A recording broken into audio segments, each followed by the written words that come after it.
What's up, everybody? It's Joe from JLW Games coming at you with another cool video, and I'm back in Roller Coaster Tycoon World for the first time in forever, and it's had quite a few updates since the last time I played it, so I even had issues trying to figure out the shortcuts because I didn't remember the shortcuts for, like, the snapping and stuff, which is pretty sad because, I haven't played this game in so long.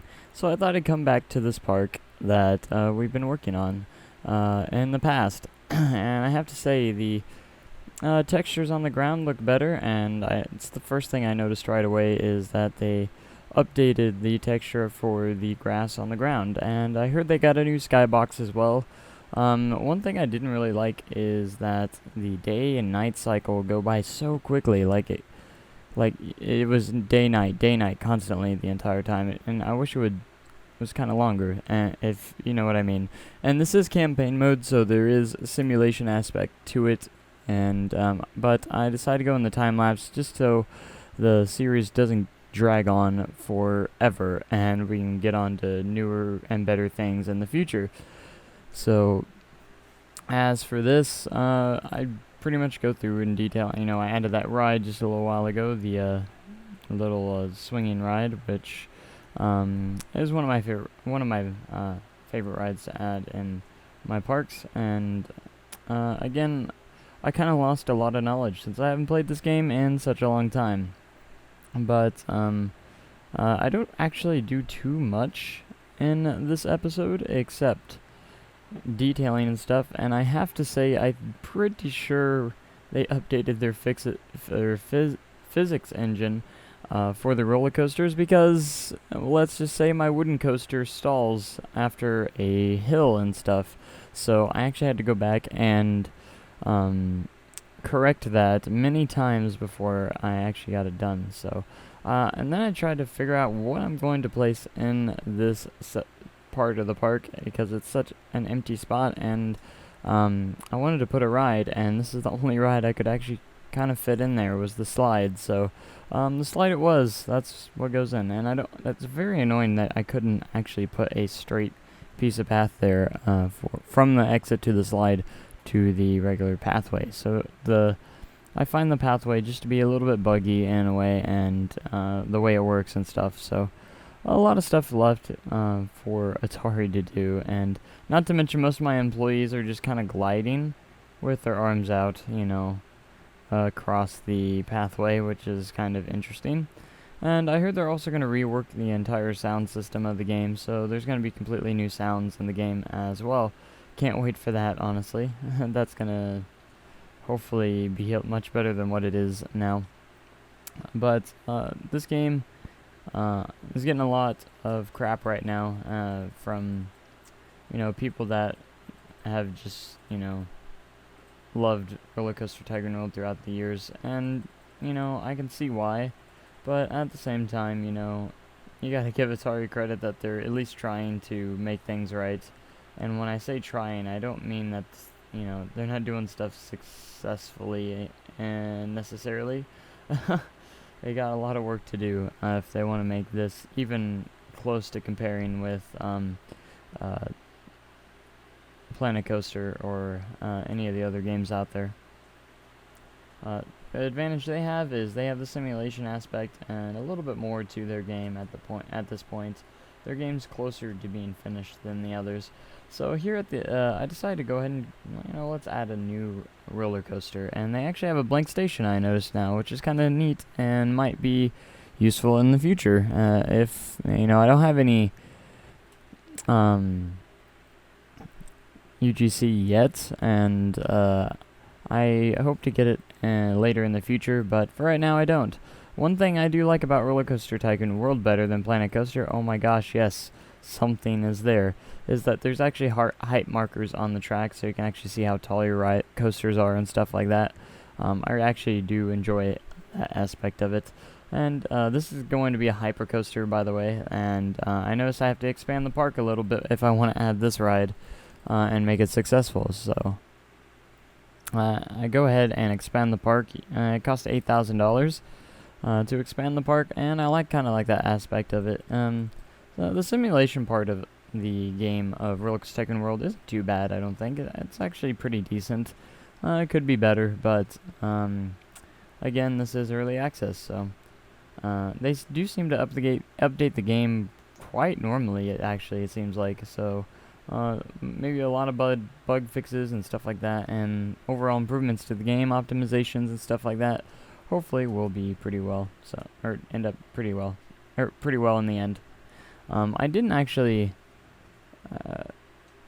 have any issues with lagging too much. I mean, here and there it would in time, but I didn't have any lagging issues up to this point. And I have to say, I looked at the water since they've updated the water as well, which is something I forgot to mention. What I wanted to mention is the water is actually looking pretty decent now as well. It looks a lot better. It has reflections, and people are. It seems like they quite enjoy the new water as well. So. But still, just because you have good water doesn't mean you're off the hook yet, Atari. You still have some work to do, that is for sure. Now, this wooden coaster over here, I'm actually thinking about just getting rid of it in the end and just building a new one.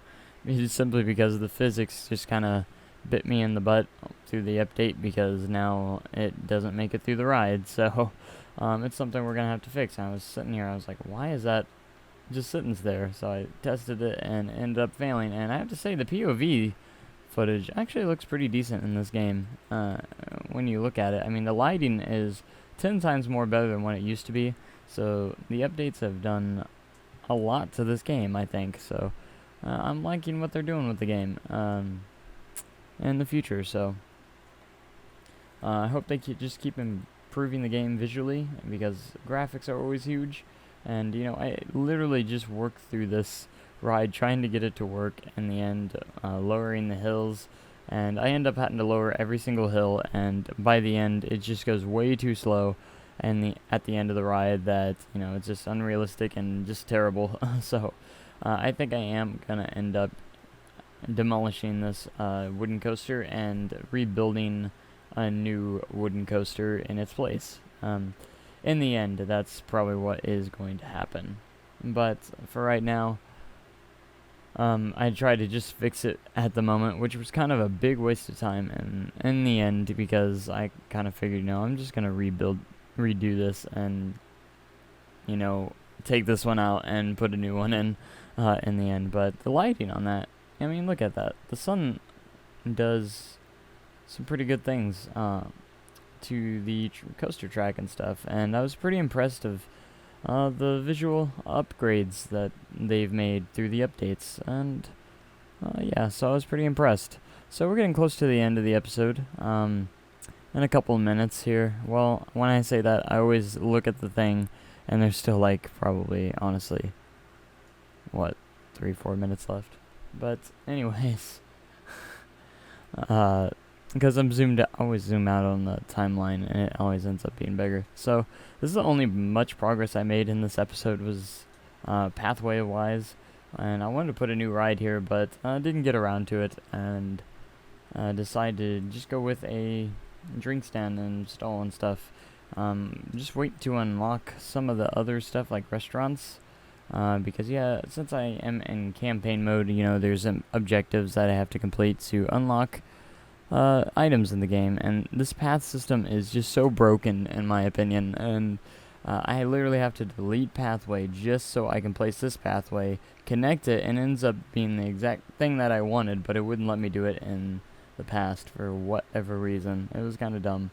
So again, with the coaster, it failed because it hit the brake run, and the brake run didn't stop it, or stopped it a little bit too much, so that's what ended up happening there. And nice little sunglasses and all, because why not?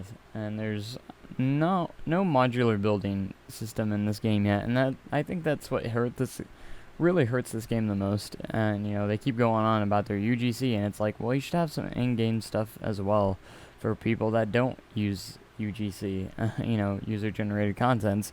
And I haven't yet used any user-generated content in this game. But I might get into it soon. You never know. And for right now, I'm not using it. I just want to see what the game can do in this park without UGC. Possibly the next park I work on, I might actually do some UGC, but or use some UGC. I haven't looked around much, but for everything I have seen, I haven't seen anything super impressive. So for right now, this park is literally just going to be what's in game, and that's where we're going to leave it at for now. And then I decided to go ahead and use this little plaza. Again, I'm sitting here, why can't I place this pathway? So I literally have to delete a path, I have to delete this stall just to get this pathway to this plaza. And I'm like, seriously? And because it bends there, which wouldn't affect this pathway in the slightest, it doesn't let me place it. So I was like, oh well, I'll just do this, I guess. I do that a lot in this game. It's like, well, you won't let me do this for no reason, so I'll just do this thing instead. So that's how it ends up. But anyways, not too much more into this episode. I do place a couple of path elements, like some benches and stuff like that. But overall, that's about all I do in this episode. And maybe in the next episode, we'll get into something a little bit better. Maybe I'll work on the hypercoaster, or I'll possibly get rid of that wooden coaster and begin on a new wooden coaster. So that's about that. And then I wanted to, this last part, I just pretty much add a pathway from back behind this ride to connect there, and that's about it. So I want to thank you guys for watching. Have a great day, even cooler tomorrow, and I'll see you guys in the next one. Goodbye.